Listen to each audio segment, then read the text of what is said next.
C'était il y a 10 ans, le naufrage le plus meurtrier en Méditerranée depuis le début du siècle. 368 migrants y ont perdu la vie. C'était au large de Lampedusa. Depuis les années 1990, l'île de Sicile est devenue un point d'entrée privilégié pour les migrants clandestins qui tentent la traversée depuis les côtes africaines. Et c'est, vous le savez, toujours le cas aujourd'hui. Et ce 3 octobre 2013, c'était un chalutier en très mauvais état qui s'est retrouvé en perdition au large de Lampedusa. Il était parti de Tripoli en Libye 2 jours plus tôt avec plus de 500 personnes à bord, originaires en majorité d'Éthiopie et d'Érythrée. Suite à un incendie et un mouvement de panique, le bateau surchargé se retourne. Les gardes-côtes et les habitants de l'île ne parviendront à sauver que 155 des passagers. Nous étions les premiers à leur porter secours. Nous étions sur le port. On passait la nuit sur notre bateau. On a entendu des cris et on s'est précipité pour voir ce qu'il se passait. C'était comme des cris étouffés, pas des hurlements. On avait l'impression que c'était loin et on ne savait pas quoi faire. On a pris le risque et on y est allé. C'est une situation terrible. 150 à 200 personnes dans l'eau. À l'époque, ce drame était le premier d'une telle ampleur et il a ému l'Europe tout entière. Les dirigeants européens s'engagent alors à ce qu'une telle tragédie ne se reproduise plus jamais. Hélas, depuis, vous le savez, d'autres naufrages en Méditerranée ont été plus meurtriers encore et les arrivées à Lampedusa se poursuivent plus que jamais. Alors 10 ans après, que sont devenus les survivants de ce premier drame de grande ampleur? Qu'est-ce qui a changé sur l'île et que fait vraiment l'Europe pour éviter ces tragédies? Billet retour à Lampedusa, c'est un reportage de Natalia Mendoza, Danilo Arnone et Marie Panetra.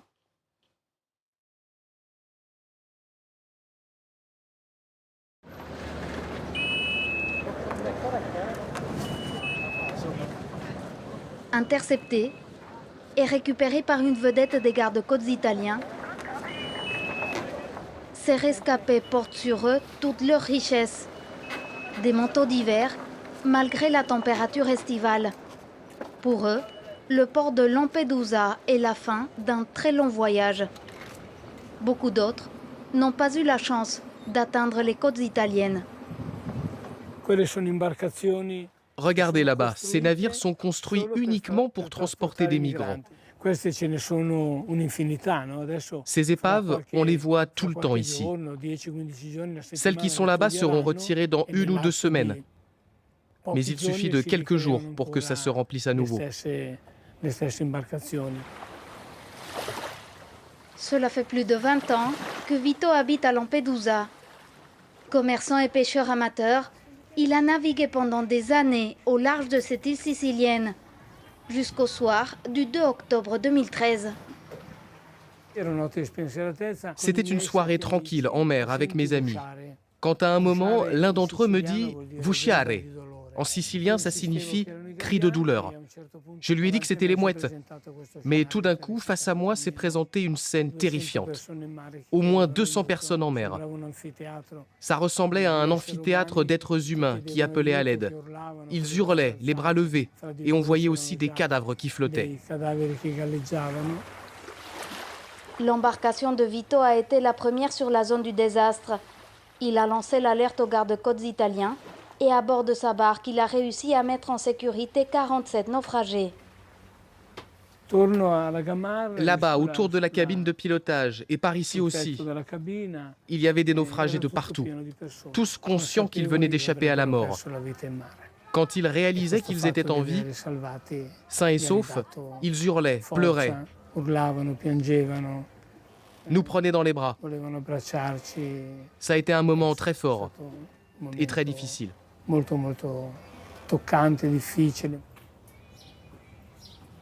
Ce soir-là, 368 personnes meurent noyées.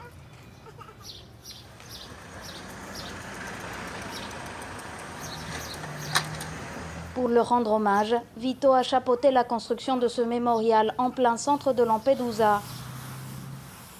Le nom de chacune des victimes de cette tragédie y est inscrit. C'est une spirale qui part d'en haut, s'enfonce et est aspirée par la mer qui a englouti toutes ces personnes ce soir-là. Retrouver les noms de toutes les victimes a été un travail très complexe. On a dû chercher toutes les personnes qui ont perdu des parents, des fils, des maris. Une démarche qui n'est pas du goût de tous sur cette île. Face à l'afflux permanent de migrants, certains des quelques 6000 habitants de Lampedusa ne cachent plus leur méfiance. Il faut les renvoyer chez eux, qu'ils restent dans leur pays. Que viennent faire ces pauvres gens ici? Et nous, qu'est-ce qu'on doit faire de ces migrants, nous les Italiens? Tous ces millions qu'on dépense pour ces gens, on ferait mieux de les dépenser pour améliorer notre île.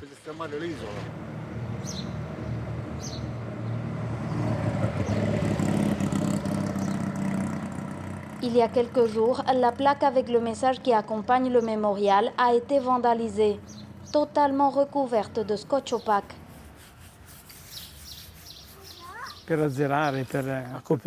On l'a fait pour anéantir, pour masquer mon message. Ici, je dis que j'ai voulu créer ce mémorial pour redonner la dignité et la valeur aux personnes qui sont mortes ce soir-là.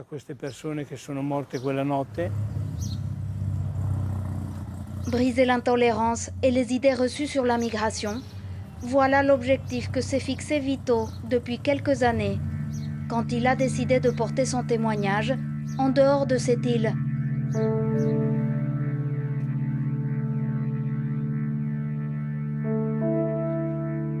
Direction le Piémont, à l'extrême nord de l'Italie, à une 50aine de kilomètres de la frontière avec la France.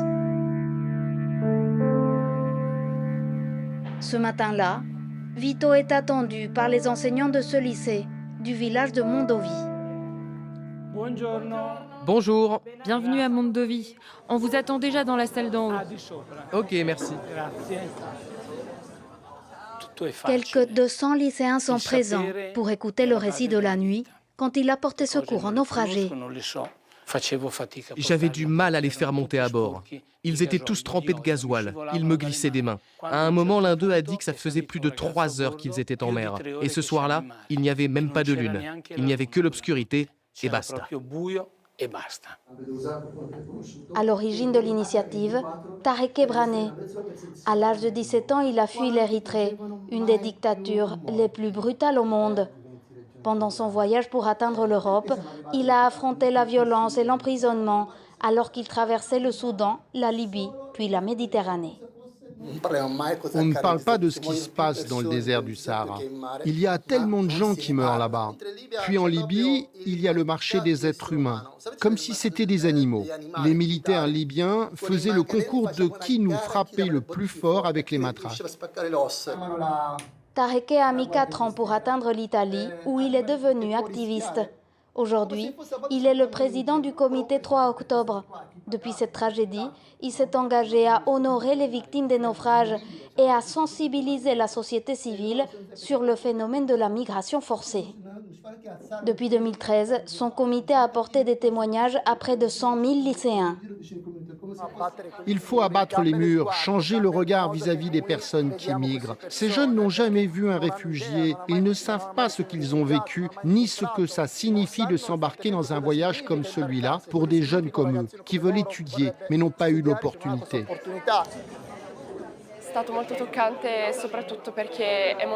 Ça m'a touchée. C'est tellement différent de ce que l'on voit à la télévision. Se retrouver comme ça face à une personne qui a vécu toutes ces épreuves, qui a débuté ce voyage plein d'espoir sans savoir ce qui va lui arriver.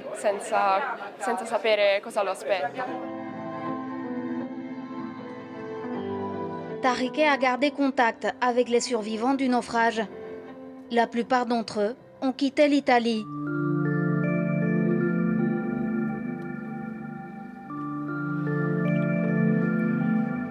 Ce matin, 1200 km plus au nord, aux Pays-Bas, il rend visite à l'un d'entre eux, Alex, une des 155 personnes qui ont survécu au naufrage. Érythréen lui aussi, après le drame, il a reconstruit sa vie dans ce village.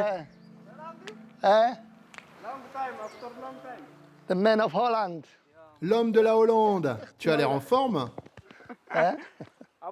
Tu vas bien? Tout va bien. Et toi? Je joue avec la petite.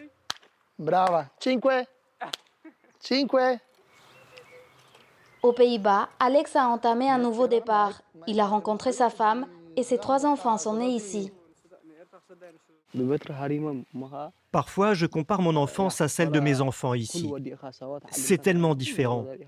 Je me rappelle quand j'étais enfant en Érythrée, grandir là-bas, c'était très difficile. Il y a le service militaire à vie, et puis tu es maltraité même si tu as fait des études. Tandis qu'ici, on vit en liberté. Les enfants connaissent ton passé? Non, je ne leur ai jamais raconté, car ils sont trop petits. Tu as l'intention de le faire? Oui, quand ils seront prêts. En arrivant aux Pays-Bas, Alex a appris la langue et enchaîné les formations. Objectif, intégrer le marché de l'emploi local. C'est désormais chose faite dans ce commerce. Je viens ici tous les jours et je m'occupe de la marchandise. Je suis également barbier. Le travail me donne la dignité. Repartir de zéro n'a pas été facile. Quand j'ai eu les papiers, j'ai dû me former pour chercher un emploi. Et maintenant, mon travail est déclaré et je paye tous mes impôts. En 2020, Alex a obtenu la nationalité néerlandaise. Son passé en Afrique est désormais loin derrière lui. Mais tous n'ont pas eu cette chance.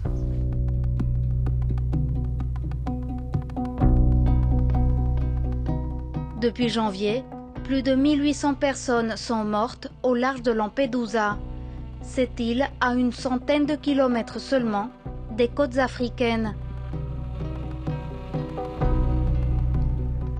Le 3 octobre 2013, Pietro Bartolo était le médecin de l'île. C'est lui qui a officialisé les décès des 366 corps repêchés. J'ai ouvert l'un des sacs. Je me souviens, il y avait une femme encore liée à son enfant par le cordon ombilical. Elle avait accouché pendant le naufrage. Ça m'a profondément touché. Me remémorer ces choses me fait du mal. Mais je vous le raconte car je veux que le monde sache ce qu'il se passe ici. Pour faire cesser les naufrages, le docteur Bartolo s'est engagé en politique. En 2019, il a été élu député au Parlement européen. J'ai compris que la façon de changer les choses était à travers la politique. Il faut changer la façon d'affronter le phénomène migratoire au niveau européen. Nous considérons admis que ces personnes arrivent ici en risquant leur vie. Mais ça ne devrait pas être comme ça. Elles devraient arriver en Europe légalement avec des corridors humanitaires. Ce matin-là, le docteur Bartolo guide une visite d'europarlementaires. Tous membres de la Commission pour les libertés civiles, des députés de tous bords politiques, qui, à peine débarqués, affichent leurs différends. On a affaire à un trafic organisé, à une forme d'invasion du continent européen. L'Union européenne doit demander aux pays d'origine, notamment la Tunisie, de récupérer les bateaux qui partent de ces côtes. On peut très bien intercepter les bateaux avant qu'ils n'entrent dans nos eaux territoriales. D'autres, au contraire, réclament la mise en place d'une mission européenne de sauvetage en Méditerranée pour mettre fin au naufrage. Il devrait y avoir un cadre européen de recherche et de sauvetage en Méditerranée qui respecte les lois humanitaires internationales, qui est comme mission première celle de sauver des vies à n'importe quel prix. Une résolution en ce sens a été approuvée par le Parlement européen en juillet dernier. Mais dans les faits, son application s'avère difficile. Après la sortie en mer, le docteur Bartolo emmène la délégation au hotspot de Lampedusa, l'unique centre d'accueil de l'île. Après chaque débarquement, c'est là que sont transférés les candidats à l'asile. Le centre dépasse régulièrement sa capacité d'hébergement. Vous êtes au double de votre capacité d'accueil? On peut accueillir 389 personnes et hier, on en avait 1300. Pour Pietro Bartolo, le but de cette visite est de convaincre les parlementaires de réformer la politique migratoire de l'Union européenne. L'Europe ne peut pas devenir une forteresse. Elle doit donner des réponses. l'accueil, la solidarité, le partage des responsabilités. Tous les pays doivent contribuer. Il ne doit pas y avoir de pays qui accueillent les migrants et d'autres qui refusent. En attendant une réforme, les naufrages en Méditerranée se poursuivent. Et à chaque fois, dans les cimetières reflets de ces tragédies, de nouvelles tombes sont creusées dans le carré des anonymes, juste à côté des mausolées des familles italiennes.